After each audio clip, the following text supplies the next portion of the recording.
Hello, traders. Mark Chapman here from the Underground Traders Alliance. And I just wanted to provide some insights and some color relative to a trade that I suggested was a buy trade on the pound card earlier in the week. And for me personally, the trade ended in a loss.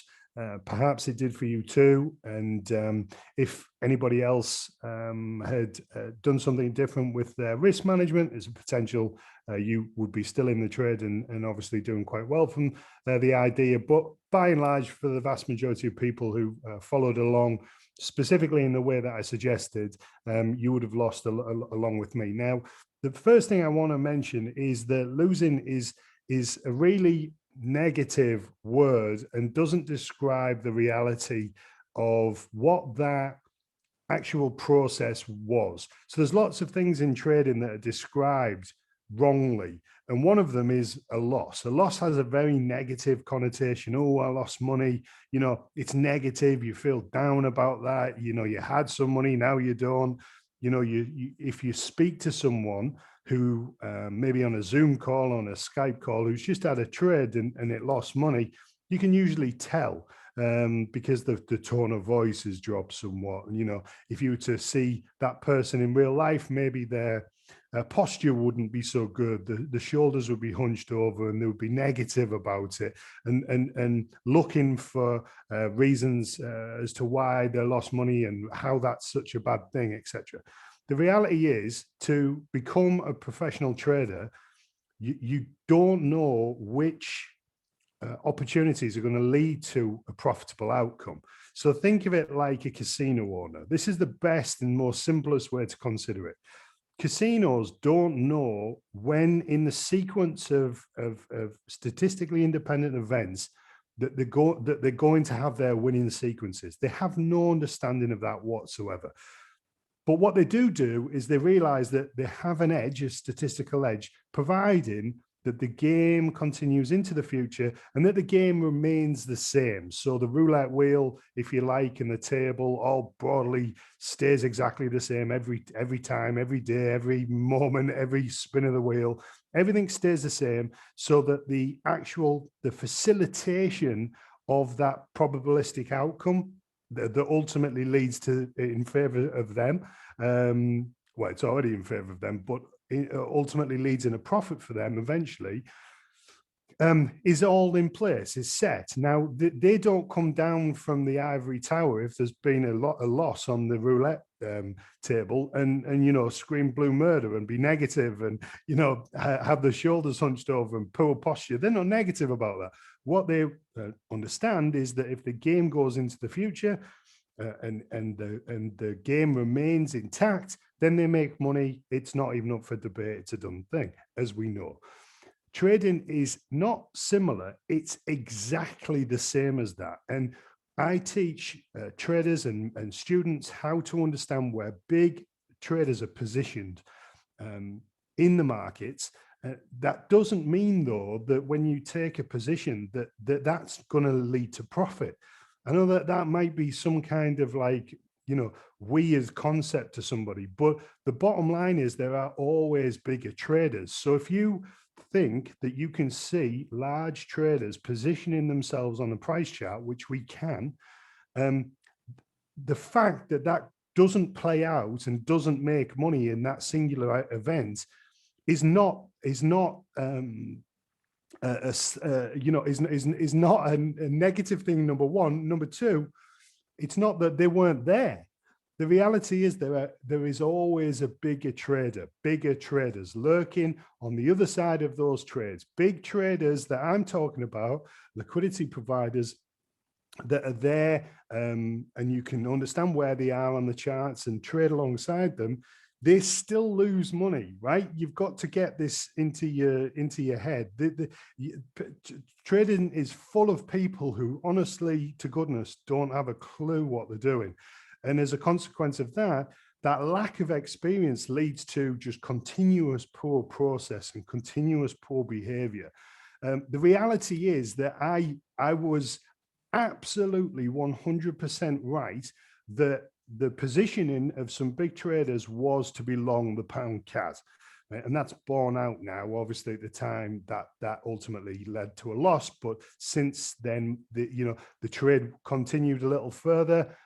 Ultimately, there are reasons for that I'm not going to go into in this video, but it does go beyond where I thought it would. But since then, it's gone straight north 180 odd pips or something like that. Now, it doesn't mean I was wrong that in the big traders that I was following, it doesn't mean that they weren't there. If I could get all of those traders in a darkened room with the dimmed lights and cigar smoke, right, and said, guys, were you positioned long when I was taking that trade in the pound CAD? Were you really there? Were you present? And the answer 100% would be yes. And so therefore, when you take a trade like that, ultimately the outcome is unknowable, because if you realize that even big money lose, right, what right do you have if to be negative or down about a trade that doesn't make you money? Like when massive traders that have billions and billions of pounds, dollars at their disposal lose money too.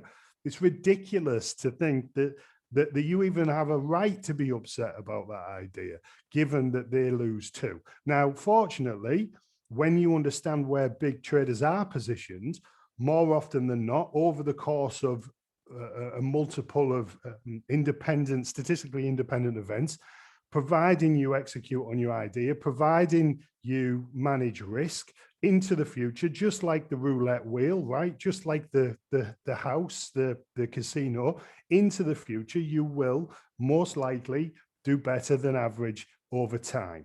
Now, in terms of the singular trade, in terms of the last 10 trades, it is utterly random, utterly random.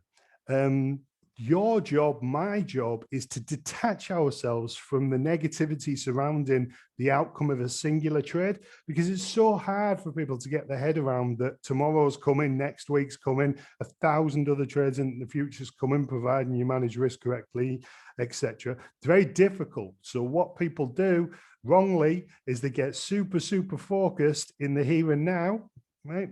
And they take the trade, they take the risk, and let's just say it goes against them, they lose money. It's very difficult for an amateur, inexperienced trader to see beyond that. But the reality is you must. And our job, the job of professional traders, because that's what we are, our job is to understand the chart to the degree that we can, to try and see where the positioning of big traders, where that is on the chart, and where on balance there's a better than average chance of that working out for you, so you execute on the idea. The role of the professional is to execute on an idea and to do it as close to flawless as possible. I say close to flawless because we're all human. We all make minor mistakes, etc. It's never perfect. You might be slightly late on an entry here. You might have be slightly rushed in an idea. You may have poorly placed a stop order in not particularly the most optimal place. These are all minor problems that can happen on a day-to-day, week-to-week basis. But the reality for professionals is it doesn't end in disaster. It's just a poor trading decision that you make an adjustment for next time, and then you go again, and you're constantly attempting to execute flawlessly on your process, your concept, your idea. Now, for us, it's about executing where we believe big money is positioned. But that doesn't mean that one, big money doesn't have a situation where they lose money, and that certainly then doesn't mean that we don't either. That's just not the reality of it. But you cannot, and if you are, you need to work on this, real quick. You cannot allow the outcome of a singular trade to somehow interfere with your psychology, to somehow for that to be a negative. It's not negative.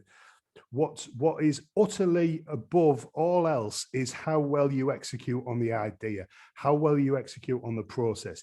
The finances and the financials of that situation, be it a positive or a negative for the trade, is utterly irrelevant. It's got nothing to do with it. And people say, what do you mean, Mark? It's got nothing to do with it. I've just took a trade. I've just lost. I'm fucking pissed off. It's got nothing to do with it.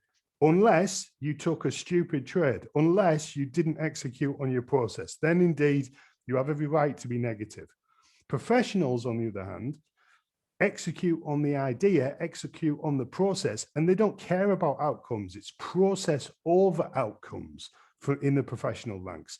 I don't associate any negativity with a trade that doesn't work out. It has no bearing in my psychology whatsoever, because the only measure that I measure myself against is how I executed relative to my process. That's all that matters. And were the mistakes made? Could I do something different? If I have a trade that ends up being profitable, I scrutinize the living daylights out of that and see if I could have done something better. Was there anything, that I missed? Could I improve anywhere?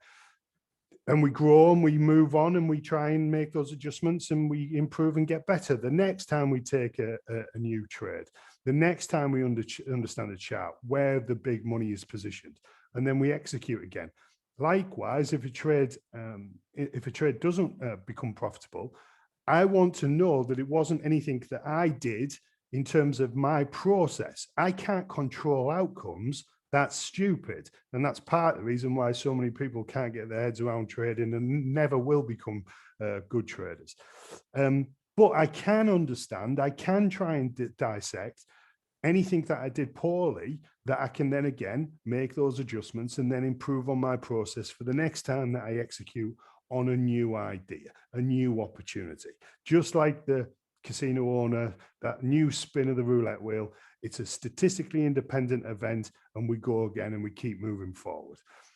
Last week, last trade, last hour, none of it matters. It's just about going forward and executing and detaching yourself from this win-loss mentality, this, high feeling of elation when you make money versus this negativity surrounding when you don't.